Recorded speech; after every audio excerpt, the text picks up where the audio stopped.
What's up guys, today we're going to be looking at the Marvel Legends Avengers Endgame Infinity Saga Captain Marvel and Rescue Armour 2 pack. Here's a quick look at the box. At the top, we see that Avengers Endgame logo with the Captain Marvel and Rescue Armour nameplates. Moving down to the bottom, there's some product information. And down to the side, we have the Avengers in a gradient blue artwork. Moving on to the back. Description of Captain Marvel's character on the left and Rescue Armour on the right. Plus the Avengers Endgame movie poster in the middle. And down to the last side, more of our heroes over here plus the Guardians of the Galaxy in a more colorful gradient artwork from pink all the way to yellow. So let's go ahead and get this box set open.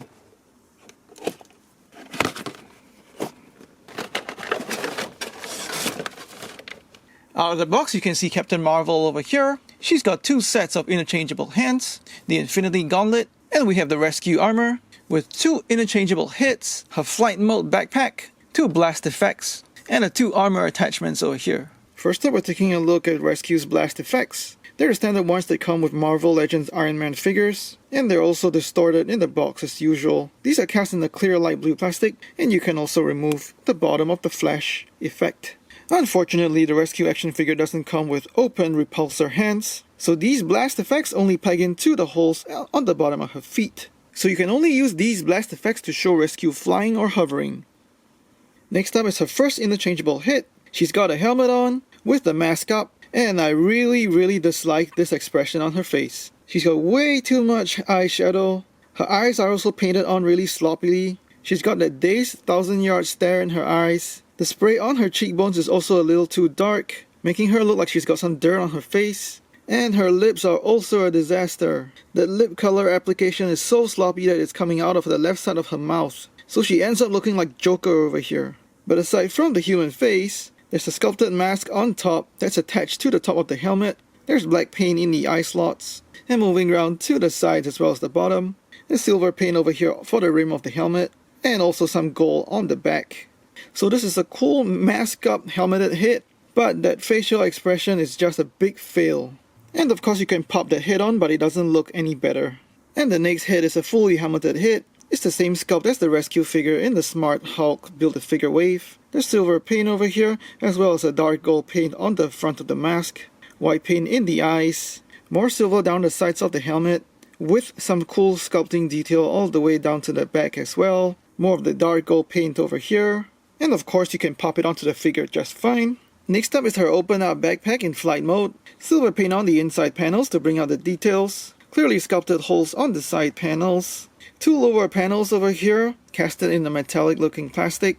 And these also flip open to reveal even more detail on the inside that's also painted silver. Onto the top of those panels, there are the words Rescue and 0049. And that's painted with dark gold paint. And you simply replace the closed backpack with the open one using the pack hole on her back. So this is her in full flight mode. These two satellite armor pieces are sculpted in a metallic blue and given a light blue paint just to bring out those design elements. Very clean line work down the middle of each panel, as well as really sharp paint applications for the circles. There's just a bit of slump over here, but that's not a big deal. These panels are articulated with hinges over here, so you can flip them according to the way you want. These panels are also attached to a clear plastic piece over here, and you can also use those hinges just to move those panels up or down. These satellite armor pieces are sculpted in a slightly curved shape, so once you move to the back, you have a convex surface with the same sort of armor details. So now you pop these extra dark panels off, and you pop that clear plastic peg into that slot. The fit over here is a little tight, but you can get them in. Those slots also double up as hinges, so you can move these armor pieces up and down as you desire. And then you swing these armor pieces forward, so now from the front, she looks like she has those pieces backing her up in combat. Those clear plastic pieces on the satellite armor are actually not visible from the front. So once you put all these accessories plus the blast effects on her, she looks pretty darn cool from the front. So onto the sculpt of the figure itself. The entire body is exactly the same sculpt as the Rescue from the Smart Hulk Build-A-Figure wave. All the parts that are painted in gold are instead now changed to a darker shade of gold. The blue paint for the glow in the eyes and the arc reactor are now instead painted white, and the metallic looking plastic that it's cast in previously is now given a darker shade as well.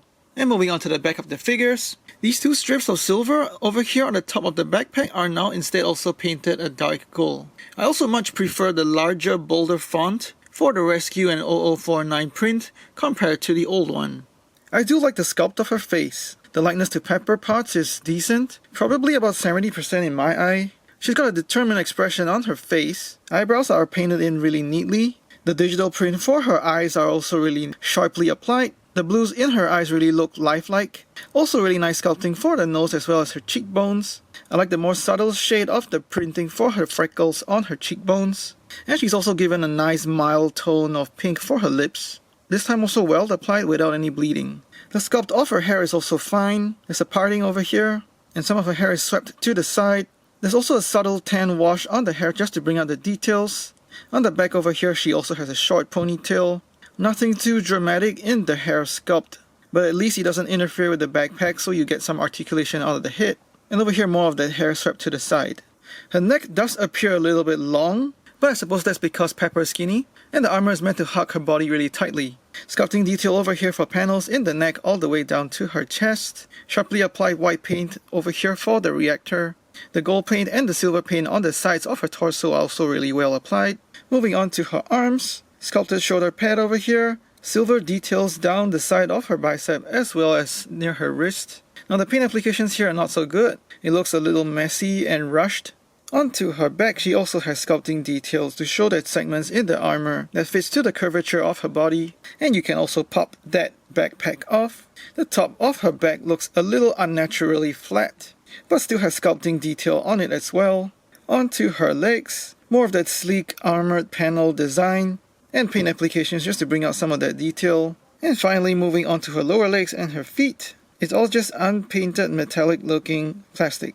On the base of her feet she also has boot patterns sculpted on, so that's a cool detail. So here's a quick side by side with some other Pepper Potts figures. This one over here is from the Mandarin 3-pack. Head swaps are of course possible but not ideal. The flesh tone over here doesn't really match, and this head sits too low on her neck. The old head over here sits too high on the neck that already appears a little too long with the helmet. The messed up head over here actually kinda works. You can fudge the different shades of blue as well as gold over here. Onto articulation, her head's on a ball hinge, but there's not much tilt right or left. You can turn her head left as well as right. She can look down pretty well as up. And she's hindered a bit by that ponytail and the backpack. If you remove the backpack, she gets much more range. Swivel hinge at the shoulders, so it goes 360 as well as out that far. And that's when the shoulder pad interferes with the torso. Swivel at the bicep, that goes 360 as well. Double hinge at the elbows, very good range. Swivel hinge at the wrist for 360 as well as articulating in as well as out. I must point out though that because of the way the pack hole goes into the forearm, when you rotate her wrist upwards or downwards, it starts to have a really unnatural angle over here as you can see. So that's a little bit odd. Ball joint at the torso, that gives you some sideways swivel. It can also tilt right and left quite a fair bit. And also some crunch forward as well as backwards. Ball joints at the hips, you get much more range if you slide the thigh armor underneath into that ball socket. But this is as far as you will get. Forward and backward, just that much. Again, the backward range hindered by the sculpt of her butt. Thigh swivel over here, so that gives you some rotation outward as well as inward. Again, that's also hindered by that armor piece. Double jointed knees, very good range. No swivel whatsoever in the calf. Ankle tilt upwards as well as downwards. And a pretty stiff ankle pivot outwards as well as inwards. So despite some limitations in her articulation, you can still get her into a number of nice poses, and she does have that shelf presence with all that accessories attached to her backpack. Captain Marvel comes with a set of open splayed hands as well as a set of relaxed hands. Both sets of hands have nice detail sculpted on them. There's some wrinkle detail on the back of the hand just to show the glove texture, as well as some guards for her knuckles. These hands articulate in as well as out. I'm not really sure why she's given these open displayed hands, but you do get some cool display options out of them. And of course, they're quite a bit of fun to mess around with. Her relaxed hands are of course the more natural looking option, and she looks better using these hands to hold the Infinity Gauntlet. The Infinity Gauntlet is well sculpted. It's cast in a metallic looking red plastic with a glossy finish on it.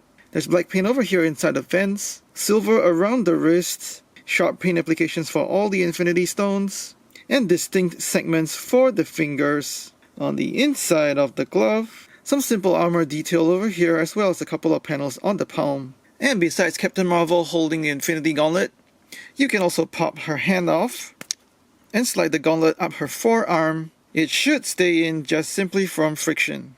And that looks pretty good. She's made of a completely brand new sculpt. Her head sculpt is beautiful. Paint is sharply applied all across her face, from her eyebrows to those really expressive eyes, and a mild blush on her cheekbones. It also looks like there are applications for the moles on her face, and similarly that paint is also really nicely applied on her lips. The likeness of the face sculpt looks really good to me, probably around 80%, and I'm really pleased with it. She's got fine sculpting on her hair as well, with that sort of brown wash. The wash is more pronounced over here where her hair parts, and you can see more of that consistent wash all the way down the back of her hair and onto the other side. The sculpt and her paint on her torso is also really great. The top part of the torso is cast in the blue plastic. Nice textures over here on her collarbone that lead your eyes towards the star in the middle of her chest. This star is also very sharply applied with gold paint, and that detail runs all the way back up to her neck. On the middle part of her chest, she's also got nicely applied red paint applications. The bottom part of her torso is a red plastic with that blue paint applications for the details running down the middle. And the mix of red and blue paint and plastics on the top and lower torso all match up, so that's great. She's got her sash over here with the gold paint applications to bring out the details on the buckle as well as the sides. If you shift that sash upwards, there's a belt detail over here, and that's also painted in blue. Moving on to her arms, shoulder pads over here, gold detail at the bottom, red paint detail over here. There's a little bit of white paint slop over here on the gauntlet, and that's likely how they applied the paint. And that means a first coat of white and then that red on top of that white. Some more detail down the outside of her gauntlet, but the details don't really stand out because they're not painted. On the back of the figure, once again nice, sharp and vibrant paint applications all over. Really pleased how even the back looks great. Looking closer at her sash, it appears that Hasbro might have missed applying some gold paint over here, and that is also likewise missing on the other side. Moving down to her legs. The top parts of her legs are cast in a red plastic with blue paint for the line details, and then the rest of the leg is cast in the blue plastic with the red paint details on the insides of her thigh, and moving on to that accent around her kneecap, with also a hit of gold paint that runs down the side of her boot. And on her shoe, she's given a small heel with a sort of covering that's also sculpted on top of her foot. Onto articulation, her head's on the ball hinge, so that gets you some sideways tilt. Head can also spin 360, downward tilt pretty great, as well as that upward range, great for flight poses. Swivel hinge at the shoulders, so that goes 360, as well as going out pretty far. Thanks to the shoulder pad sliding over the top of her shoulders. Swivel just above the elbow for 360. Single joint at the elbow for just over 90 degrees, but I wish it would have the same range of motion as Rescue. Swivel hinge at the wrist for 360, as well as articulating in as well as out. Ball joint at the torso so she can swing right as well as left. Pretty good tilt right as well as left. And then some ab crunch forward as well as backwards. Ball joint at the hips so they go outward as well as forward and backward. The back hindered by the sculpt of her butt. Swivel in the thigh so it goes outwards as well as inwards. Double hinge knees so that gets you pretty good range of motion. Ankle tilt, very good range upwards as well as downwards. And finally, pretty good ankle pivot outwards as well as inwards. Captain Marvel's sculpt and articulation is pretty great, and coupled with her accessories, you can get her into some really good poses.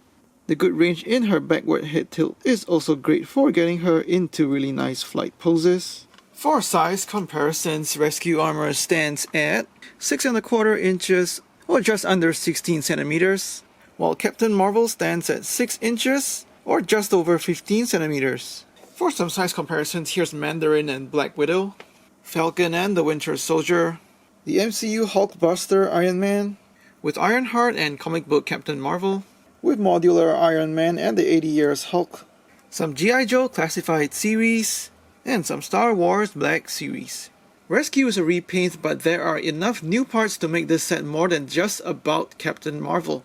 Rescue should have come with some repulsor hands, and the masked up face is pretty terrible. Besides that, the floating satellite armor parts give this figure great shelf presence, and the Pepper Potts hit is quite well executed. Captain Marvel is obviously the star of this set, and she doesn't disappoint. The hit sculpt is beautiful, the Infinity Gauntlet is a really cool accessory, along with the hand options, and the overall sculpt and paint on the figure is brilliant. So ultimately, I can recommend you to pick up this set. Please like and share this video, let me know what you think in the comments below, and subscribe to my channel for more toy reviews. Thanks for watching, take care and stay safe.